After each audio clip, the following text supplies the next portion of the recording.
नमस्कार साथीहरू, म नमित श्रेष्ठ तपाईँलाई फेरि पनि एउटा नयाँ भिडियोमा स्वागत गर्दछु। आजको भिडियो कुन विषयमा रहेको छ भने अहिले लोक सेवा आयोगद्वारा प्री टेस्ट इक्जामको भ्याकेन्सी आएको छ। साथीहरू, प्री टेस्ट इक्जाम भनेको नेपालमा लगभग 100वटा भन्दा बढी सङ्गठित संस्थाहरू छन्, जस्तै नेपाल टेलिकम, विद्युत प्राधिकरण, कृषि विकास बैंक, नेपाल राष्ट्र बैंक, खानेपानी संस्थान लगायत यस्ता विभिन्न सङ्गठित संस्थाहरू छन् जसमा तपाईँले अप्लाई गर्नको लागि यो प्री टेस्ट इक्जाम पास गरेको हुनैपर्छ। यही तपाईँले प्री टेस्ट इक्जाम पास गर्न सक्नु भएन भने नेपालको कुनै पनि सङ्गठित संस्थामा फर्म भर्न सक्नुहुन्न। अहिले चाहिँ लोक सेवा आयोगद्वारा प्री टेस्ट इक्जामको विज्ञापन आएको छ र विज्ञापन चाहिँ चौथो तह र पाँचौँ तहको लागि आएको छ। पोहोर साल पनि प्री टेस्ट इक्जामको भ्याकेन्सी आएको थियो, तर त्यो चाहिँ चौथो तहको लागि मात्रै आएको थियो। तर यसपालि चाहिँ चौथो तह र पाँचौँ तह दुवैको लागि सँगै भ्याकेन्सी आएको छ। कुनै पनि सङ्गठित संस्थामा यदि चौथो तह र पाँचौँ तहको लागि विज्ञापन आएको छ भने तपाईँले यो चौथो तह र पाँचौँ तहको प्री टेस्ट इक्जाम पास गरेको हुनैपर्छ। यदि इक्जाम पास गर्नु भएन भने तपाईँ सङ्गठित संस्था अन्तर्गत कुनै पनि संस्थामा अप्लाई गर्न सक्नुहुन्न। त्यसकारण यो प्री टेस्ट इक्जाम चाहिँ धेरै इम्पोर्टेन्ट इक्जाम रहेको छ। तपाईँ यदि चौथो तहमा अप्लाई गर्न चाहनुहुन्छ भने तपाईँले एसएलसी वा एससी पास गरेको हुनुपर्छ र यदि तपाईँ पाँचौँ तहको लागि अप्लाई गर्न चाहनुहुन्छ भने तपाईँले कुनै पनि फ्याकल्टीबाट +2 पास गरेको हुनुपर्छ। यसको फर्म भर्ने लास्ट डेट साउन महिनाको 26 गते रहेको छ र डबल दस्तुरमा भदौ महिनाको 2 गतेसम्म फर्म भर्न सक्नुहुन्छ। अप्लाई गर्नलाई यसको केही दस्तुरहरू छन्, जस्तै तपाईँ चौथो तहको लागि फर्म भर्न चाहनुहुन्छ भने त्यसको लागि चाहिँ तपाईँले 200 पे गर्नुपर्ने हुन्छ र यदि तपाईँ पाँचौँ तहको लागि अप्लाई गर्न चाहनुहुन्छ भने त्यसको बापत तपाईँले 300 पे गर्नुपर्ने हुन्छ। चौथो तहको इक्जाम डेट असोज महिनाको 3 गते दिउँसो 2 बजेदेखि हुनेछ। त्यस्तै पाँचौँ तहको इक्जाम असोज महिनाको 4 गते दिउँसो 2 बजेदेखि हुनेछ। साथै यो इक्जाम चाहिँ कति इम्पोर्टेन्ट छ र यो कोले भर्नुपर्ने हुन्छ यो सबै तपाईँले बुझि नै सक्नुभएको छ। अब यसको फर्म कसरी भर्ने त्यो बुझाउनको लागि म आफ्नो ल्यापटप स्क्रिन सेयर गरेर गरिरहेको छु। भिडियो पुरा हेर्नु होला। साथीहरू, सङ्गठित संस्थाको फर्म भर्नको लागि सबभन्दा पहिले लोकसभाको वेबसाइट खोल्नु होला। लोकसभाको वेबसाइट चाहिँ psc.gov.in रहेको छ। यो साइट खोल्ने बित्तिकै यहाँ फर्स्टमै दिएको छ अनलाइन दरखास्त, यसमा क्लिक गर्नु होला। यदि तपाईँसँग लोकसभाको आइडी पहिलेदेखि छ भने यहाँ आफ्नो आइडी र पासवर्ड फिलअप गरेर आफ्नो फर्म भर्न सक्नुहुन्छ। यदि तपाईँसँग आइडी छैन भने यहाँ दर्ता गर्नुहोस्मा क्लिक गरेर आफ्नो आइडी बनाउन सक्नुहुन्छ। यसको आइडी र पासवर्ड एकदम सुरक्षित साथ राख्नु होला, किनभने यो आइडी चाहिँ तपाईँले दोबारा बनाउन सक्नुहुन्न। अब फर्मलाई तपाईँले यो फर्म फिलअप गर्नुपर्ने हुन्छ। यहाँ चाहिँ तपाईँ आफ्नो पहिलो नाम लेख्नु होला, त्यसपछि मिडल छ भने लेख्नुहोस्, सेकेन्ड लास्ट नाम लेख्नु होला। यहाँ चाहिँ प्रयोगकर्ताको नाम, यहाँ चाहिँ तपाईँ आफ्नो नाम लेख्न सक्नुहुन्छ, तर तपाईँको यो प्रयोगकर्ताको नाम चाहिँ अरूसँग म्याच भएको हुनु भएन। प्रयोगकर्ता नाम चाहिँ एकदम युनिक हुनुपर्छ। यहाँ चाहिँ आफ्नो जन्ममिति लेख्नु होला अनि यहाँ चाहिँ महिला पुरुष केसरी रोज्नुहोस्। त्यसपछि आफ्नो इमेल आइडी दिनु होला। इमेल आइडी पनि एकदम युनिक हुनुपर्छ। यदि पहिले युज गरिसक्नु भएको छ भने यहाँ चाहिँ एक्सेप्ट गर्दैन। त्यसपछि आफ्नो मोबाइल नम्बर दिनुहोस्। त्यसपछि राष्ट्रिय परिचय नम्बर छ भने दिनुहोस्, छैन भने ब्ल्याङ्क छोड्नुहोस् र यहाँ चाहिँ आफ्नो नागरिकता नम्बर दिनुहोस्। त्यसपछि नागरिकता जारी भएको जिल्ला रोज्नुहोस्। यहाँ चाहिँ नागरिकताको जारी मिति अनि यति फिलअप गरिसकेपछि यहाँ तल चाहिँ बुझाउनुहोस्मा क्लिक गर्नु होला। यहाँ चाहिँ लेखिरहेको छ user successfully registered, check your email and SMS for password. अब यहाँ चाहिँ मैले क्लिक गर्ने बित्तिकै मेरो मेलमा र मेरो मोबाइल नम्बरमा दुईटामा एउटा ओटिपी आएको छ अनि दुईटै ओटिपी चाहिँ सेम रहेको छ। एक्चुअली यहाँ चाहिँ पासवर्ड आएको छ। यो चाहिँ पासवर्ड एकचोटि मात्रै हो। यो पासवर्ड राखेर म चाहिँ आफ्नो नयाँ पासवर्ड क्रिएट गर्छु। माथि चाहिँ तपाईँको प्रयोगकर्ताको नाम वा इमेल लेख्नुपर्ने हुन्छ अनि तल चाहिँ पासवर्ड लेख्नुपर्छ। यो पासवर्ड चाहिँ तपाईँको मेल र मोबाइल दुईटैमा आएको छ, त्यही पासवर्ड यहाँ राख्नु होला।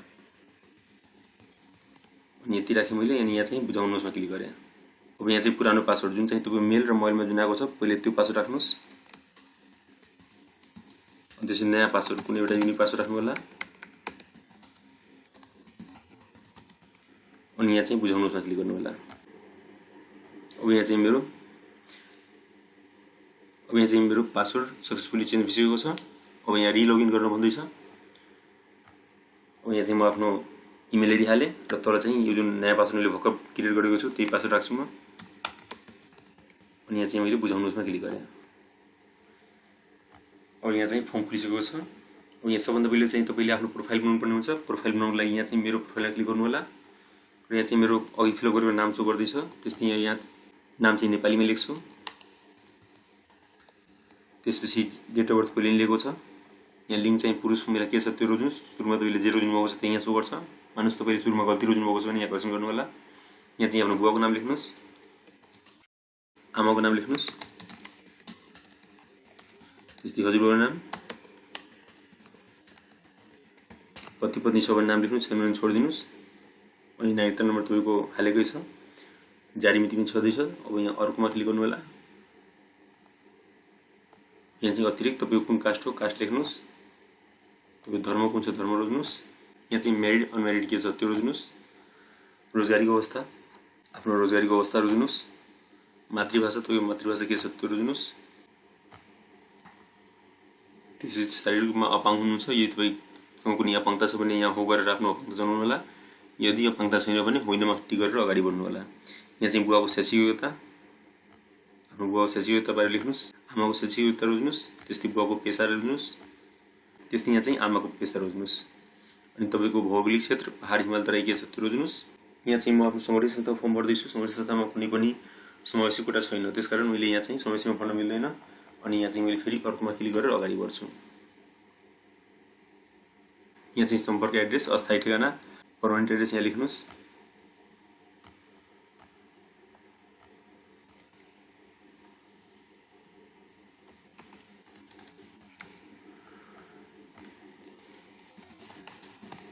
अनि यति फिलअप गरिसकेपछि यहाँ चाहिँ पत्रचार गर्ने ठेगाना, अनि यहाँ चाहिँ अर्कोमा क्लिक गरेर फेरि अगाडि बढ्नु होला। यहाँ चाहिँ तपाईँको आफ्नो फोटो अपलोड गर्न भन्दैछ, म आफ्नो फोटो अपलोड गर्छु।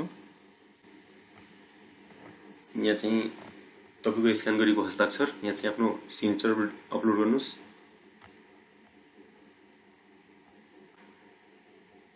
तपाईँको नागरिकता प्रमाणपत्र उम्मेदवारको नागरिकता अनिवार्य अपलोड गर्नुहोस्।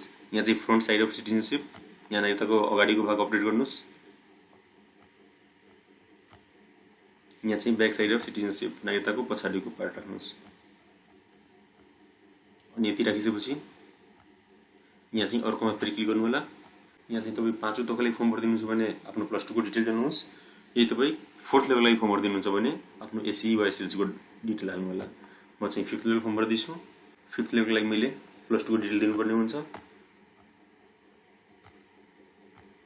यहाँ चाहिँ फ्याकल्टी, यहाँ चाहिँ जीपीए तपाईँ कति जीपीए आएको छ त्यो जनाउनुहोस्। ग्रेड तपाईँको कुन छ ग्रेड लेख्नुहोस्। तपाईँ मेजर सब्जेक्ट लेख्नुहोस्। शैक्षिक योग्यताको उपाधिको विवरण, मेरो चाहिँ +2 हो, +2 लेखेँ मैले। यहाँ चाहिँ शैक्षिक संस्थाको प्रकार तपाईँ +2 आफ्नो प्राइभेट स्कुलबाट गर्नुभएको छ कि सरकारी स्कुलबाट त्यो जनाउनुहोस्। मेरो प्राइभेट छ, प्राइभेट लेखेँ। प्राइभेट छ निजीमा टिक गरेँ। त्यस्तै उत्तीर्ण गरेको साल, यहाँ चाहिँ आफ्नो +2 पास गरेको वर्ष लेख्नुहोस्।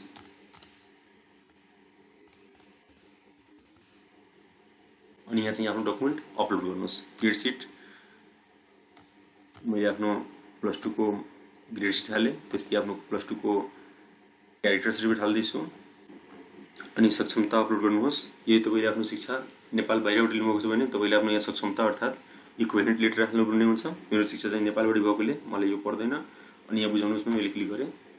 अनि मेरो चाहिँ एजुकेसन डिटेल सेभ भइसकेको छ। अब यहाँ फेरि म अर्कोमा क्लिक गर्छु। तालिम यो विज्ञापनलाई पर्दैन, मैले तालिमले ब्ल्याङ्क छोडेँ। व्यावसायिक परिषद यो पनि अनिवार्य छैन यसमा। काउन्सिल दर्ता मलाई पर्दैन यसमा, त्यस कारण यसलाई पनि ब्ल्याङ्क छोडेर अर्कोमा क्लिक गरेँ। अनुभव पनि मलाई पर्दैन यसमा, यो पनि मैले ब्ल्याङ्क छोडेर तल गएँ। तल गएर मैले अर्कोमा क्लिक गरेँ र यहाँ चाहिँ मेरो फिलअप गरेको सम्पूर्ण डिटेल सो गर्दैछ। यदि डिटेल सब मिलेको छ भने अगाडि बढ्नुहोस्। केही नमिलेको छ भने तपाईँ यहाँ चाहिँ माथि, यदि केही नमिलेको छ भने तपाईँको जुन ट्याब मिलेको छैन त्यो ट्याबमा क्लिक गरेर आफ्नो करेक्सन गर्न सक्नुहुन्छ। मेरो सम्पूर्ण चिज मिलेको छ, त्यसकारण मलाई के गर्नु पर्दैन। अब म चाहिँ सङ्गठित संस्थाको फर्मको लागि यहाँ चाहिँ सङ्गठित संस्थाको पूर्व योग्यता परीक्षामा क्लिक गर्छु र यहाँ चाहिँ मलाई 5th लेभल फर्म भर्नुपर्ने छ। यहाँ चाहिँ सहायक 5औं सहायक 4थो दुईटा अप्सन छ। मैले चाहिँ 5औं तहको लागि फर्म भर्नुपर्ने छ। मैले 5औं तहको छेउमा रहेको विस्तृत विवरण हेर्नुहोस्मा क्लिक गरेँ। अब यहाँ चाहिँ एउटा मात्रै विज्ञापन छ, मैले यसलाई टिक गरेँ। यहाँ चाहिँ सोधिरहेको छ कि तपाईँसँग न्यूनतम योग्यता छ। यहाँ चाहिँ हो, मसँग न्यूनतम योग्यता छ, मैले टिक गरेँ त्यसमा। अनि यहाँ चाहिँ सोधिरहेको छ तपाईँको न्यूनतम योग्यताको सङ्ख्या के हो। यदि तपाईँको न्यूनतम शैक्षिक योग्यताको फ्याकल्टी लेख्नुहोस्। मेरो म्यानेजमेन्ट आएको छ, म्यानेजमेन्ट जनाएँ। त्यस्तै न्यूनतम शैक्षिक योग्यताको प्रमुख विषय तपाईँको मेजर सब्जेक्ट के छ त्यो जनाउनुहोस्। अनि यहाँ चाहिँ परीक्षा केन्द्र, अनि यहाँ चाहिँ परीक्षा केन्द्रको स्थान छान्नुहोस्। यहाँ चाहिँ फर्म भर्दाखेरि धेरै सेन्टरहरू छ, तपाईँले आफ्नो पाएको पर्ने सेन्टर रोज्नु होला। म चाहिँ बिरञ्जमा भएकोले मलाई नजिकको पर्ने सेन्टर चाहिँ हेटौँडा रहेको छ। मैले लोक सहयोग हेटौँडा कार्यालयमा क्लिक गरेँ र र यहाँ तल गएर म यो चाहिँ तल चाहिँ यहाँ लेखेको छ म PSC को शर्त र नियमहरू स्वीकार्न तयार छु। मैले यो बक्समा टिक गरेँ अनि यहाँ चाहिँ लागू गर्नुहोस्मा क्लिक गरेँ। अब मैले अप्लाई गर्दाखेरि मेरो डिटेल सो गर्दैछ। मलाई यो फर्म भरे बापत 300 रुपियाँ शुल्क तिर्नुपर्ने हुन्छ। हो निश्चित गर्नुहोस्मा क्लिक गरेँ। अब यहाँ चाहिँ मेरो फर्म फिलअप भइसकेको छ। यहाँ लेखिरहेको छ application data has been successfully saved. अब तपाईँले यसमा लाग्ने शुल्क पे गर्नुपर्ने हुन्छ र त्यो शुल्क पे गर्नुको लागि यहाँ पे अप्लाइड एडभर्टाइजमेन्टमा क्लिक गर्नु होला। यहाँ चाहिँ तिर्नुहोस्मा क्लिक गर्नु होला र यहाँ चाहिँ दुईटा अप्सन छ, एउटा छ अनलाइन भुक्तानी, अर्को छ अफलाइन भुक्तानी। अनि यहाँ केही ब्याङ्कहरू दिएको छ। अनि यहाँ चाहिँ केही ब्याङ्कहरू दिएको छ, राष्ट्रिय वाणिज्य bank, NIC Asia, global IME र कुमारी ब्याङ्क। मैले राष्ट्रिय वाणिज्य ब्याङ्क रोजेँ र यहाँ चाहिँ अप्सन छ अनलाइन भुक्तानी र अर्को छ अफलाइन भुक्तानी। मसँग अनलाइन व्यवस्था नभएकोले मैले चाहिँ यहाँ अफलाइनमा क्लिक गरेँ र अर्कोमा क्लिक गरेँ र यहाँ चाहिँ लेखेको छ यदि तपाईँ अफलाइन तिर्दै हुनुहुन्छ भने भुक्तानीको समयमा सम्बन्धित ब्याङ्कमा हाम्रो भुक्तानी भोचर पेश गर्न आवश्यक छ। भोचर जेनेरेट गर्नको लागि यहाँ क्लिक गर्नुहोस्। यहाँ क्लिक गरेर म भोचर जेनेरेट गरी भोचर प्रिन्ट गर्छु। यहाँ चाहिँ मेरो भोचर जेनेरेट भइसकेको छ र यो भोचर प्रिन्ट गरेर तपाईँले आफ्नो छानेको ब्याङ्कमा गएर आफ्नो शुल्क तिर्न सक्नुहुन्छ।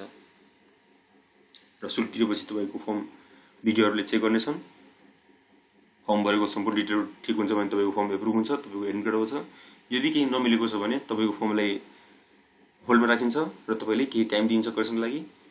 त्यसकारण आफ्नो मोबाइलको मेसेज बक्स र मेल चेक गर्दै गर्नु होला। होल्ड गरेको केही मेसेज आयो भने तपाईँ आफ्नो फर्मले सच्याउनु होला। यदि एप्रुभको मेसेज आयो भने तपाईँ यसलाई लगइन गरेर आफ्नो एडमिट कार्ड डाउनलोड गर्न सक्नुहुन्छ र एडमिट कार्डको आधारमा तपाईँ आफ्नो इक्जाम दिन सक्नुहुन्छ। आशा गर्दछु साथीहरू तपाईँले अब यो प्री टेस्ट इक्जामको फर्म आफै पनि भर्न सक्नुहुन्छ। साथीहरू फर्म भर्दाखेरि कुनै पनि समस्या आयो भने तल कमेन्ट बक्समा कमेन्ट गर्नुहोला र यदि तपाईँ आफ्नो फर्म मसँग भर्न चाहनुहुन्छ भने मेरो सोसियल मिडिया लिङ्कमा तपाईँ आफ्नो डकुमेन्ट मलाई पठाएर आफ्नो फर्म भर्न सक्नुहुन्छ। र साथीहरू यस्तै अपडेटको लागि मेरो युट्युब च्यानललाई सब्सक्राइब गरिदिनु होला र बेल आइकनलाई अन गरिदिनु होला, किनभने सबभन्दा पहिले मेरो भिडियोको नोटिफिकेसन तपाईँले पाउनुहुन्छ, जसबाट पक्कै पनि तपाईँले केही न केही सिक्न सक्नुहुन्छ।